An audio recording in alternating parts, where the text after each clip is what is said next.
Aujourd'hui, on a une deuxième possibilité qui nous est offerte, c'est les projets urbains partenariaux, où là, on n'est plus propriétaire. Ce sont les opérateurs qui ont acquis des fonciers en friche. Ils viennent vers nous en nous disant on va travailler ensemble une opération. Donc souvent, l'urbanisme, là, il est lié quand même à un modèle économique, parce qu'il faut tourner des bilans sur la base desquels vous avez des prix de foncier acquis, une dépollution qui est souvent assez conséquente si on veut modifier la destination de ces terrains. Et donc, du coup, on encadre beaucoup moins, et c'est là où on est sur l'urbanisme négocié, on encadre beaucoup moins, on va dire, les orientations, puisqu'en fait, l'opérateur va exiger de nous de faire évoluer les documents de planification vers des densités souvent qui sont, entre guillemets, on s'interroge quand même sur les qualités, notamment sur ces densités qui vont offrir peu d'espace de convivialité pour les habitants. Moi, j'ai des doutes beaucoup sur une opération qu'on développe sur Gerland qui s'appelle le CUP Jingo, on verra. Vous verrez le CUP 75, j'ai prévu qu'on s'y arrête.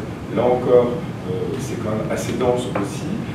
Et les seuls encadrements sont financiers, puisque à la fois les deux opérations, type ZAC ou PUP, permettent de récupérer des participations financières, ce que vous appelez, je crois, la charge urbaniste, qui sont différentes et dérogatoires de ce qu'on peut obtenir dans le droit commun en France. Vous avez des taxes d'aménagement qui sont dues dès lors que vous déposez un permis de construire. Là, vous pouvez être dans un système dérogatoire où vous obtenez, où on demande des participations plus conséquentes et qui nous permettent de financer directement. Il faut flécher les financements des équipements publics, soit de voirie, infrastructure de voirie, ou superstructure, école, crèche. Sur cette carte, puisque c'est quand même l'enjeu, voilà toutes les ZAC actives, les zones d'aménagement concerté actives, et en bleu, c'est les deux PUP, les projets urbains partenariaux actifs.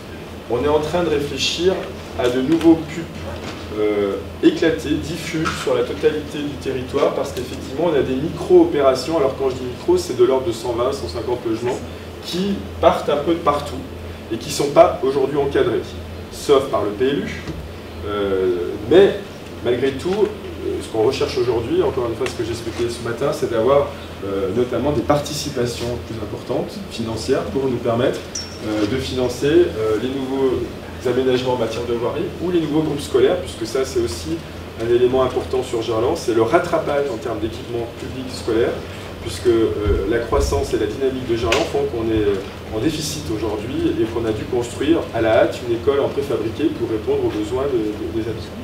Donc ces différents périmètres sont là pour effectivement encadrer, mais aussi pour financer les aménagements futurs. La différence, elle n'est pas si importante que ça entre ZAC. Historiquement, je vous le dis, les ZAC étaient là pour maîtriser la totalité des sols. Aujourd'hui, même dans nos ZAC, on ne maîtrise plus les sols. Ce qui est différent de Confluence. Confluence, ils ont maîtrisé tous les sols. Ici, sur Gerland, on est moins, entre guillemets, un périmètre en priorité par rapport au projet urbain lyonnais. Et donc, les terrains qui sont privés avec les propriétaires avec qui on arrive à négocier, on ne voit pas l'intérêt de les acquérir. Donc, du coup, on dialogue avec eux. En revanche, d'où l'expropriation dont je parlais tout à l'heure, on use de l'expropriation que lorsqu'il y a effectivement une difficulté pour, à l'amiable, négocier des terrains dont on a besoin, et notamment pour des espaces publics. Sinon, on fait rentrer dans la discussion les propriétaires privés. C'est un peu plus facile en ZAC parce qu'effectivement le cadre est quand même prédéfini, notamment réglementairement. On n'a pas négocié la modification du PLU, donc le document d'urbanisme, avec les propriétaires. C'est d'abord et avant tout le projet qui s'est imposé et qui s'est traduit dans le PLU. Ce qui est complètement différent des PUP. Les PUP sont des propriétaires entièrement privés, souvent issus de remembrements faits par un opérateur, et qui vient nous voir et qui nous dit, ben voilà, j'ai 5-6 hectares et je souhaiterais dialoguer avec vous pour étudier un projet. Souvent, là, le PLU n'est pas... Alors, il n'interdit rien, il n'interdit pas de construire, mais souvent, par exemple, si je prends l'exemple de ces deux opérations-là, le PLU n'autorisait que de l'activité. Donc forcément, ce n'était pas leur souhait, ils souhaitaient effectivement rentrer dans l'objectif défini par la collectivité, et à savoir que là, on est en train de dessiner un nouvel espace, une des 3 allées dont j'ai parlé hier, à l'ouest desquelles on fait évoluer la destination vers du résidentiel, et vers l'est, on veut maintenir de l'activité. Donc ça suppose effectivement d'avoir un PLU adapté à ces orientations. En revanche, on ne le fait pas évoluer au préalable pour éviter la pression foncière et le démantèlement de zones d'activité qui pour l'instant fonctionnent encore. Donc on reste dans un PLU qui n'est pas conforme avec notre projet urbain.